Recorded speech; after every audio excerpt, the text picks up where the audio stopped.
I think besides doing my grandma's tattoo, the most important one was the Andre Gray back piece that I did. When I did this, it was like an educational thing for both of us when we started off with the Muhammad Ali, the Nelson Mandela. I don't think neither of us knew like the magnitude of how the piece was going to end up looking. So we started it, and then we went to the other side and we did Martin Luther King and Malcolm X. And from those bits, even me doing the research to do the designs, I was like, well, shit, that really went down, And yeah, just the way the whole piece came together with the Marcus Garvey, because there was bits, that some people don't even know what happened in the history or what they did for black people, as activists and just changing the, lives for black people. And I think for me, that was the most important, and artistically as well, he just gave me complete freedom. And thankfully, he's got a fucking tank-sized back that it was like just a huge canvas. That was so important. And then the world loved it too. So, I mean, we got a little bit of backlash.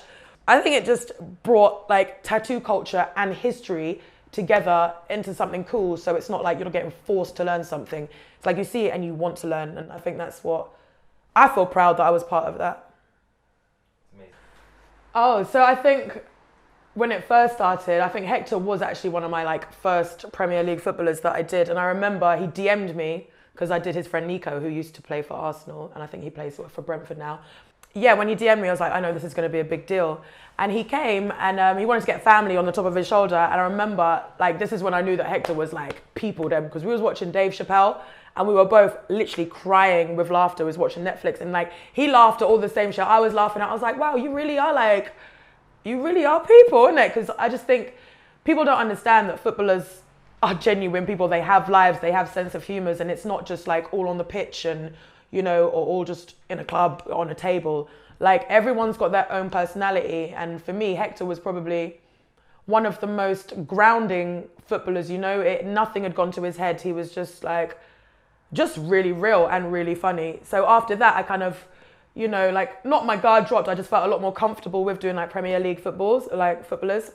Because I have something they want and I care about what I do, it's not just like it's just not a one-sided thing, I'm putting in my work and then they're treating me like so well as well. The fact that I wasn't too into football, and I never saw them as like, oh, they're just like cool people and, I know what they want to get done and I can do it well and I do the job and we get on because we're both young.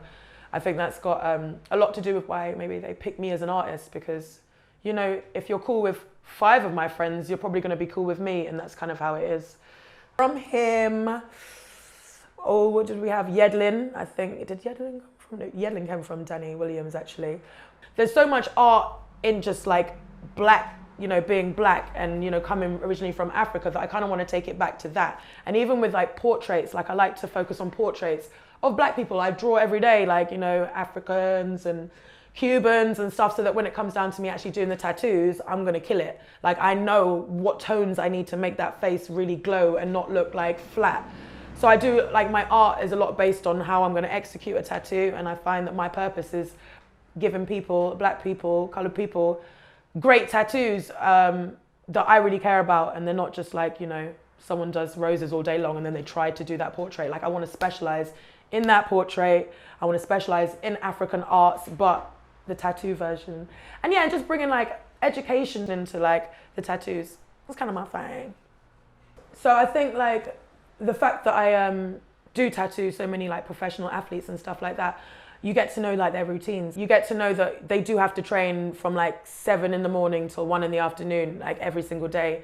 So for me, realizing that all of these athletes, to stay on top of their A game, they have to put in this amount of work.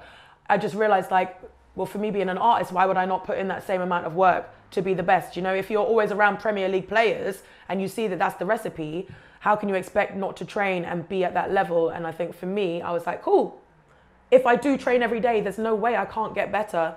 And I kind of just saw it as like training, like an athlete is literally the only way you're going to get better at anything. And I do find people, they do ask like why they're not like doing the best and stuff like that. But you can only ask yourself how much effort you put in. And it doesn't even necessarily have to be like 10 minutes every day. You could put in like 5 hours of one day or 3 days, but it's like the amount of effort you put in, because you can't lie to yourself. And I think I've kind of learned that you can see the time that's put in, you can see the effort, you can't fake it. And I know especially with art and with tattoos, whether it took 5 hours or 10 hours, I can see the hours put in.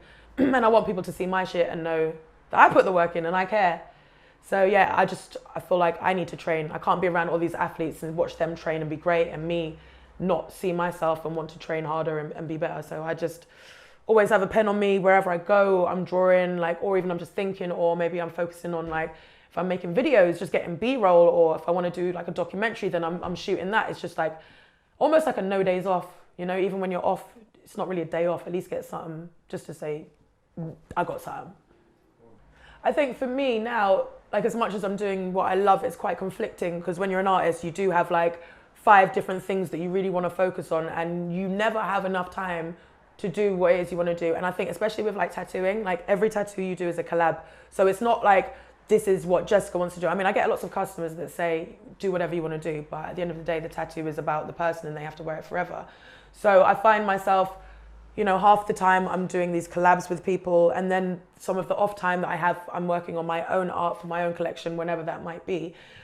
So I think it's all about balance, you know, and that's what makes it, you know, that's what makes you love it, when you find your balance. Because if you're too much of one thing, then you feel like you're neglecting something else. And right now I do feel a healthy balance of me editing my videos and, you know, doing my tattoos and then doing my drawings, and even just like finding new music. That's like one of my real passions. Like, I'll stay up till 4 o'clock in the morning on like HD mixtapes or all these like new hip hop sites, or even just on SoundCloud, on like Discover Weekly. And when I hear like a new favorite song, like I'll reload it 100 times, and I'm like, cool, that's gonna be the new song for my new video, and that intro there is gonna be what I'm gonna talk over. So like everything I do kind of intertwines back into itself. So it's like I'm never not thinking about something to create, and that's the part I love.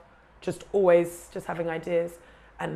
And I think the main thing that I would say to other people is, like, you know, if you have an idea, don't let it just like go away. Write it down in your notes, do something on it, like act on it. It's so important, because I mean, most of the geniuses that come out with these great ideas, maybe they were like in their bed and they just had an idea, but they acted on it.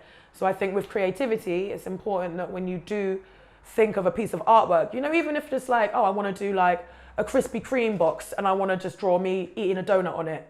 That's what I want to do. I've got the piece of Krispy Kreme card there waiting. I haven't started it, but like, it's going to happen. And I think that's the whole point, is have the idea and do it, because you don't know if that's going to be the next like Turner Prize, or, do you know what I mean? In the Tate Modern, you don't know how far it could go, but you definitely know it's not going to be shit if you don't do it. So do it!